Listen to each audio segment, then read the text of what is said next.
I would just like to say I'm testing out a new audio recording setup, so if I sound a bit different, that's why.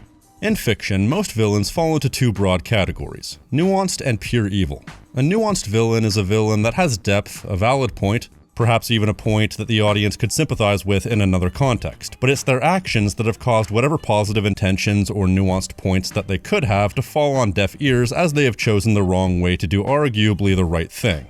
Then you have pure evil villains, the type that have no nuance. They are absolutely bottom-of-the-barrel scum who revel in the idea of being evil. Of course, it's possible to make a villain with no goodness have a degree of depth, usually by making them buy into their own bullshit, somehow believing they're doing the right thing when in actuality there's nothing positive about their intentions. The debate about which one is better is an ongoing discussion where there really isn't a correct answer, because both have their place and both have their advantages and disadvantages. The advantage of a nuanced villain, for example, is that it allows you to throw in some moral ambiguity, make the audience actually think about something and confront questions they may not have been comfortable confronting. The advantage of an irredeemable, pure evil villain is that if you do it well, you can make the audience hate them more than any other style of villain. And if not, you also have the ability to make them more memorable through their over-the-top antics. What do people remember the Street Fighter movie for? They remember it for the absolute scenery-chewingly goodness of Raul Julia as M. Bison. As far as the type of villains that are irredeemable, pure evil, and have no nuance whatsoever, few have ever done it quite as well as Officer Frank Tenpenny from Grand Theft Auto San Andreas. I'm hurt. I truly am.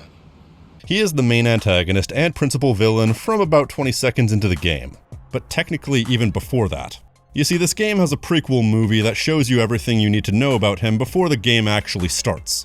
Officer Tenpenny is the corrupt leader of a department within the Los Santos PD called CRASH, or Community Resources Against Street Hoodlums. An acronym that I still can't decide is good or bad. I guess it's good because it was a real department of the LAPD back in the day, which in some ways was actually even worse than the version in this game. His division of the LSPD is supposed to be the division designated to deal with street gangs and street drugs. This is a division that more than perhaps any other division is important for keeping the streets and regular folk within the streets safe. Unfortunately, Officer Tenpenny has used his own position and relatively unobstructed access to all the gangs within the city to give himself money and power. His history before the game has never really been delved into, but we do know that he's been at this for a while, as he's a well-known thorn in the side of all the gangs in the city. We find this out very quickly, as one of the very first things that happen in the game is that Tenpenny and his crew confront CJ, who hasn't been in the city for 5 years, and they show themselves to know each other from years past. Welcome home, Carl. Glad to be back. You haven't forgotten about us, have you, boy? Hell no, Officer Tenpenny. I was just wondering what took y'all so long.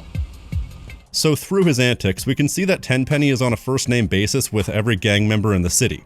So whatever the case about how he got to where he is, he's notorious and has been getting away with this operation for years. And what exactly is his operation? Well, since he's the person responsible for dealing with all the gangs throughout the city, investigating them and throwing them in prison, but he's actually corrupt, in a way, he's the reason why these gangs are able to exist. Because he's able to use his position to do two things. First of all, he instigates all the gangs to fight against each other when it suits his needs. Because the idea is, he needs everyone powerful enough that Tenpenny keeps his position and keeps his unobstructed access, but not so powerful that any one gang can't be taken out at any given time by another gang, because then he can't control them. He needs the constant threat of each gang being powerful enough to destroy the others to keep the balance, because without that balance, he loses control. If he loses control, he can't benefit from keeping all the gangs around and may even be forced to do his job. And the other half of his plan is that by keeping the gangs on a relatively even playing field and leaving him the power to arrest any of them at any given time and or sick the gangs on each other to destroy each other, it means he can extort everyone for his own personal gain. Most notably, money from the gangs pushing drugs onto the streets. As a matter of fact, the Los Santos drug trade is very important to his overall goals because drugs make a lot of money. So the more drugs on the street, the more money the gangs make, the more money he gets from his cut. He's actively going out of his way to unravel the very fabric of the city and make the entire populace suffer just to line his wallet. And in my opinion, the most evil people in the world are the types of people who will actively unravel the fabric of society for their own personal gain. That's exactly what he's doing. The other half of the activities he does within the game that has nothing to do with the gang specifically is that he goes out of his way to suppress any sort of evidence that implicates him in this corruption. The inciting incident of the game is part of this. There was a police officer in the LSPD called Ralph Pendlebury who found evidence of their corruption and was going to testify to internal affairs, but before he could, Pendlebury is taken to a remote part of Los Santos by Crash and is beaten to near death. Only for the baby of the crew, Officer Hernandez, a genuinely uncorrupted cop who was promoted to Tenpenny's crew, to be forced to shoot him dead as an initiation. So immediately, ruining the city, killing law-abiding citizens for his own gain, what else could he possibly be doing to make himself more unlikable right from the beginning? Well, how about extorting the main character and planting evidence on him? This is where we're introduced to Tenpenny and his crew in the game. They pull over the taxi that CJ is in and unlawfully detain him, even taking all his money in the process, claiming it's drug money. Hey, that's my paper, man. That's money. This is drug money. Then they go on to threaten to implicate him in the murder of Officer Pendlebury unless he does exactly what they want him to. After which, they throw CJ out of a moving car because they don't care. This immediately displays the power dynamics between the two parties, because even though CJ has done nothing wrong at this point, he has a history in gangland, therefore Tenpenny and his crew can do whatever they want. Because what is CJ gonna do? It's their word against his, and CJ's word means nothing. After this, they show up every few missions and even have a few missions that they have you do for them. Occasionally, they'll pop in to antagonize you and give you something to do, and occasionally, they will be leaving Smoke's house a little too often for it to be a coincidence. At this point in the game, the only thing they're really doing is having you accomplish their stated goals of maintaining the balance of power within the gangs. And also at one point, they have you deal with a particular gang member who isn't playing ball. They have you incinerate him, presumably to send a message to anybody who doesn't want to play ball. But of course, then the time comes for the big first act twist. This is when the events of the prequel movie finally start to collide with the events of the game. Caesar has CJ come to a remote part of downtown Los Santos so he can witness Big Smoke, Ryder, and the Ballas colluding with Crash, while also being next to the Green Saber, the vehicle that was driven in the attempted assassination of Sweet. This is where the sequence of events gets a bit vague. So during the prequel movie, Tenpenny is seen leaving a secret meeting with and talking on the phone with somebody he refers to as Fat F***. I knew that fat fuck would see it our way. Yeah, always do once they understand the choices we're offering. This is obviously Big Smoke. So Tenpenny is in on the eventual betrayal of Smoke for a while, and in some ways is responsible. But it's hard to know to what degree, because we know that Big Smoke's drug empire was already up and running as the game began, because he was able to get a new house and a new car. So he already had significant capital coming in. Plus, Smoke was already trying to convince Sweet to get in on the drug trade for their own benefit. So it's hard to know at what point Smoke secretly went into business for himself. And it's hard to know when Crash got involved, or if they were involved from the very beginning. It's also hard to know exactly what they were asking of Smoke. Were they simply asking him to start forking over a cut of the money? Were they asking him as a representative of the Grove to have Grove Street start selling generally so Crash could get a cut? Were they asking him to help kill Sweet so they could get him out of the way? Get the Grove to start pushing drugs and then start to get a cut? Which might also explain why Smoke was so desperate to try and get Sweet to start slinging. Or perhaps were they asking him to do all three?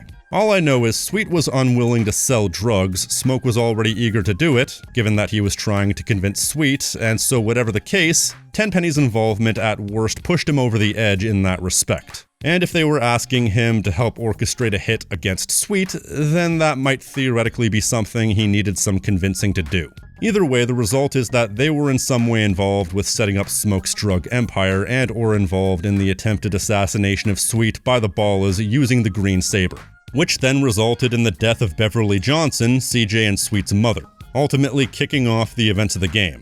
All this to say that they are at least partially responsible for the death of your mother for their own personal gain, all because Sweet didn't want to play ball. But then they also help orchestrate an ambush against Sweet and the other members of Grove Street who were in the gang fight, at which point Sweet is injured and CJ is arrested. From this point forward, Officer Tenpenny allows Smoke to run roughshod on the streets of Los Santos with his product while he gets kickback. Meanwhile, CJ now more than ever is forced to become their lackey because not only do they have the evidence to implicate him in murder, but they also have Sweet in the system and could theoretically have him killed if they want. This means that despite letting you off your leash and allowing you to do whatever it is you need to do during the story after this point, they contact you and have you do some dirty business for them whenever they need you to, because at this point, Tenpenny has won. He's set himself up for life. As far as WCTR broadcasts are concerned, he was able to take credit for ending gang violence on the streets while also lining his pockets. I think he's able to take credit for ending gang violence because of two things. First of all, he was able to use his unique position to forge an alliance between the Ballas and the Vagos. That conglomeration of gangs then seemingly split Los Santos, destroying Grove Street and even destroying Varios Los Aztecas according to Caesar. The Varios Los Aztecas, it's all over. There's a price on my head. Maybe Kendall's too. What happened? Trust, respect, honor, they don't mean jack in Los Santos now. My OGs, my S's, all dead or in hiding, eh? Then through the drug operation, any gang members of the VLA or the Grove that remained would be too high to fight. Therefore, in one fell swoop, he made himself look like a hero by fixing things while making things worse for the most vulnerable demographics of people. But to everybody else, it seemingly doesn't matter. As the back of the box will tell you, filmmakers and millionaires do their best to avoid drugs and the gangbangers. So the implication is, as long as the gangs are pacified, most normal folk and particularly rich folk don't care what happens to the gang members themselves, as long as they don't have to deal with the gang violence anymore. I think that's quite interesting because when you think about it, what is it that makes these gangs want to fight each other? We know they're rivals, but we don't exactly know what made their rivalry what it was, at least not firsthand. Like most gangs, it probably started as a matter of being from different hoods. So when you have gangs on the streets fighting tooth and nail for territory and pride, removing one of those gangs pretty much ends the violence on a major scale, but the remaining gang members are still gang members, therefore they're still going to be doing illegal activities. So while Tenpenny can make gang life disappear to the average person, they're still able to do a ton of illegal activities just out of public view. But of course, there are always people in the background looking to expose Tenpenny for what he's actually done. Expose that Tenpenny and his crew are secretly corrupt and responsible for all manner of illegal activities. Hence, from this point forward, they're not calling upon you to keep some sort of balance, they're calling upon you to suppress evidence. Which happens on 4 separate occasions, even planting drugs in the trunk of a district attorney's car to get him arrested before he can testify. Unbeknownst to him, however, in the final of these instances, it turns out that Officer Hernandez is at least the most likely suspect to have been ratting them out to internal affairs. And so as a parting gift, Tenpenny callously has you dig a grave for 2 under the supervision of his partner in crime, Pulaski. But circumstances allow you to escape, and at some point, Officer Tenpenny, now the last surviving member of his trio, is finally arrested. Yeah, I know that's a bit of a jump, but this video ain't about Hernandez or Pulaski, but suffice it to say, both of them die pretty much back to back. Then all of Los Santos, all the people who were subject to abuse under Tenpenny, watch with bated breath to see what kind of punishment he gets. Only to watch in shock as he's acquitted of all charges on account of lack of evidence. This triggers an all-out riot in Los Santos as everyone is seeking the justice they were deprived of. Aside from widespread looting, it's stated in no uncertain terms that every cop in the street is being dragged out of their squad car and beaten to death because the entire city is out for Tenpenny's head. I wish we could have seen more first-hand accounts of what Tenpenny did to the average person to make them so keen to go kill crazy. Either way, in the end, Tenpenny, knowing that if he sticks around he'll be murdered, opts to steal a bunch of Big Smoke's drug money before making a break for it on a plane to an unknown destination. Only for his getaway vehicle to go off a bridge and for him to die a sad, lonely death in the middle of the neighborhoods that he spent so long abusing. Where to start? Where to start? Well, as far as the anatomy of building a hateable villain, few villains are as effectively hateable as Officer Tenpenny. Right from the first time we see him, we see that he's sadistic and revels in being evil. In particular, he revels in the idea of abusing his power and abusing those who he has power over. Like a lion who likes to play around with its food before eating it. There's a particular line that I think summarizes a lot of his mentality in the game. Now you get this straight. We own you. You're ours. We can shit on you from such a height, you'll think God himself has crapped on you. He is in such an elevated state compared to all these people he deals with and is so keen to throw his weight around that he practically gets off on it, constantly making fun of CJ and other people he interacts with because he knows they can't do anything about it. He has the ability to make people eat shit and ask for seconds, and he loves every second of it. This is brought across extremely well with the script, where he comes across as so impeccably, smugly evil in every line he says. Why the hell not? He's a dick, and what are you gonna do about it? You should be glad, Carl. Your moron brother's alive, your street trash soon-to-be turned-out sister's alive, and she's only sucking one greaseball's dick. And the smugness in his voice is something so textured you can practically feel the sadism washing over you as you're subjected to his dialogue. Samuel L. Jackson voices the character, and despite being more subdued than usual, his voice acting brings across the sliminess of Tenpenny's personality so well. And in keeping with his dialogue, that's part of what makes him such a hateable villain, is the fact that aside from all the horrible things he does or is otherwise responsible for, he treats you like absolute scum. It's no secret that if you're into the story, you will like CJ and sympathize with his struggles. It's teeth-grindingly frustrating to watch him get dressed down by this absolute bastard while we have no choice but to sit there and take it. It pays credence to his sociopathic nature because Tenpenny absolutely has sociopathic tendencies. He doesn't feel an ounce of remorse for anything he does. In fact, it's quite the opposite. I would say that power and abuse of same is the primary theme that surrounds his character. He doesn't have to put that much energy in, nor does he have to show that much emotion because he has so much control and he knows he has so much control that he has absolutely nothing to worry about. Treating what he does almost casually, he can do what he wants and has all the power with nobody to stop him. Composure is the word here, I think. He's calculated, smug, and cool as a cucumber, but you also learn that he's attempting to project an aura of unflappability. Most of what it means to be intimidating is presenting yourself as intimidating, especially if you're the type who can't back it up when push comes to shove. One can presume it's because he knows he's dealing with a lot of dangerous people and all it takes is one person who doesn't care about going to prison or even facing death row. So he has to present himself as somebody with more than just confidence in his position, he has to present himself with confidence as far as his physical ability. A body language and demeanor that says, you can try me, but you will lose.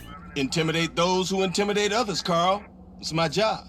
And as far as physical confrontation, perhaps it's not all bravado because we never actually see him in a direct physical confrontation. At least in even one, he never has to do that. If anything, he has Pulaski do the physical intimidation for him. But we definitely see that there is a level of false bravado to his demeanor. He's not all quiet confidence. Whenever he's not in complete control, he completely loses composure. At one point, when Crash is the closest it ever gets to being outed for corruption, Tenpenny snaps and punches CJ in the stomach. Getting a little edgy, fellas? Oh, how you like that, you piece of shit? That give you any idea how edgy I am? Wow. I think it's the first and possibly only time we see who he truly is under the mask. A scared little bitch who's eternally petrified of the idea of receiving 1/10 of the amount of suffering that he's inflicted on other people. I think there's only one other specific instance I can think of off the top of my head where he lets the mask slip even a bit. It's the moment during the final mission where CJ narrowly avoids being killed by Tenpenny and Tenpenny runs away, and while fleeing, he blows up a couple of generators in hopes of setting off a chain reaction that will blow up the building and CJ with it. It shows in this moment that despite everything, he's actually afraid of CJ. Up until now, he's been able to control the beast, but with Sweet out of prison, Smoke dead, and the entire riot happening due to the things that Tenpenny had done, which could theoretically mask a murder, Tenpenny has nothing over CJ other than the threat of killing him, and when he fails at that, he sees the situation for what it is. A man who is incredibly effective at what he does, who has nothing to lose and every reason to kill Tenpenny, so he has an angry childlike meltdown while running away with his tail between his legs in hopes of having the situation sort itself out while he makes his escape. Carl, you motherfucking piece of shit gangbanging cocksucker! Going back to his sociopathic nature, it's said that people who are sociopaths have emotional breakdowns when their actions have consequences, and you really see that with him. Having an emotional breakdown over the idea of finally poking the bear enough that the bear goes for the throat. He's simultaneously projecting this air of authority and confidence, while secretly being a coward and a child throwing a temper tantrum. He cuts to a very primal hatred in the sense that he's a combination of several absolutely insufferable personality archetypes that everyone has to deal with at some point in their lives. You have the power-hungry authority figure, whether it's your boss or your principal in school, everyone has to deal with somebody who started throwing their weight around the moment they got an ounce of power. Perhaps even getting into their line of work specifically to have power over others. And the fact is, these are the types of people you can't fight back against because they have the authority to punish you even if they're in the wrong and even if they know they're in the wrong. but the above-it-all, snooty, arrogant aspects of his personality that fall apart the moment he's faced with any sort of opposition is very reminiscent of those spoiled rich kids you'll see. The type of people who have never had to work a day in their lives and absolutely melt down when things don't go their way. Throw those insufferable personality archetypes into a blender, throw in some sociopathy, slap a badge on the resulting amorphous mass, and you have Officer Tenpenny. Perhaps the fact that he has so many attributes associated with easily hateable archetypes makes him a bit too easy to hate, as if it could only be more manipulative to the audience if he kicked a puppy. But easily hateable is still effectively hateable, especially in a game this well written. But also, he does have a few theoretically positive attributes, such as the fact that he is extremely intelligent. Makes sense, he wouldn't have been able to get as far as he has if not for the fact that he's able to intelligently manipulate circumstances, engineering a situation where he has total unobstructed control over all the gangs and is able to manipulate them by threatening to pit them against each other, as well as his plan to ostensibly rid the streets of gang violence while lining his own pockets with drug money and using blackmail to get rid of any competition or potential consequences is such a smart plan, perfectly executed.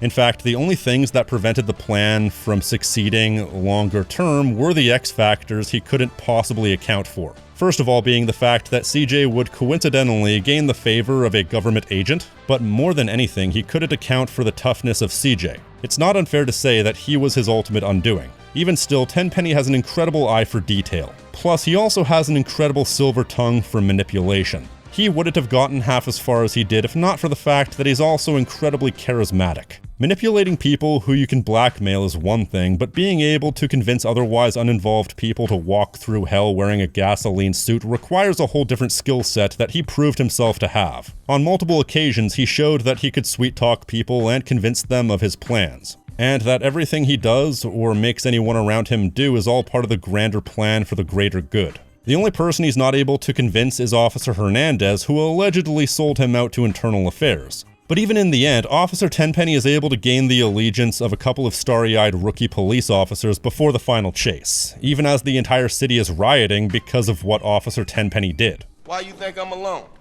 I got a couple of rookies outside, but I gotta open their eyes slowly, you know. Little truth here, little truth there. Honestly, it's fitting that the song Cult of Personality is on the soundtrack because that's a song that could very much describe Tenpenny in a lot of ways. He's not a celebrity or a politician like the song describes, but it's the same idea.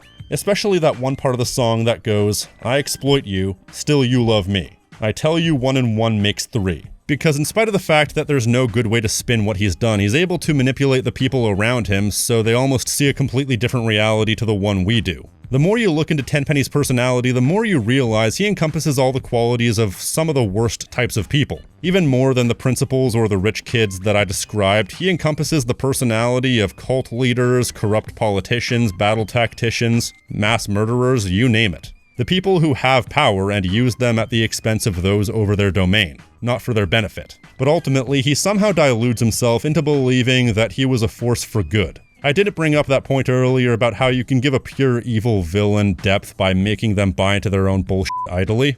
In his dying monologue, he goes on about how he was the one keeping order and how everything would have fallen apart without him, in spite of the fact that we know extremely well that he was in fact the one who was going out of his way to disrupt order, to keep Los Santos in a constant state of gang violence and drug-addled chaos. You never understood what I did. 50 of me, and this town would be okay. I took the trash out. I did. It shows that despite his cutthroat attitude and his impeccable intellect, he was always destined to lose because he had too deep-seated an egotism ingrained within him to really see the forest for the trees. And he's too diluted to see that all these things he was doing were him being pure evil and not some sort of morally questionable means to an end. He wanted to believe that he had some nuance to him when in the end, he was a villain and nothing more. I would say for what he is, Officer Tenpenny is a perfectly executed villain. He's one of those villains you just enjoy hating. He's the pure distillation of pretty much every negative quality a human can have and given the power to hold you under his thumb.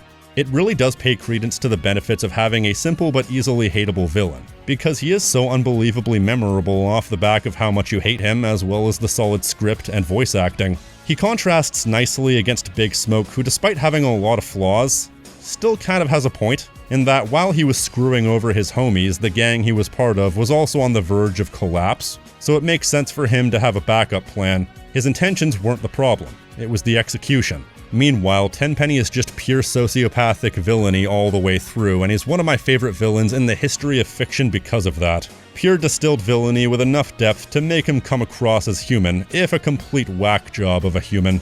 Impeccably written, impeccably voiced, and absolutely hateable for all the right reasons. That's all I've got. If you like this video and want to support the channel, you can leave a like, comment telling me what you think, subscribe, and hit the notification icon so you're always up to date on what I'm doing. Plus, on mobile, there's this new feature called Hype, where you can hit a hype button to hype a video. I don't know what it does, but feel free to do that as well. I've been the King of Snark Style right here on Tactical Bacon Productions, and I will see you next time. Stay crispy, my friends.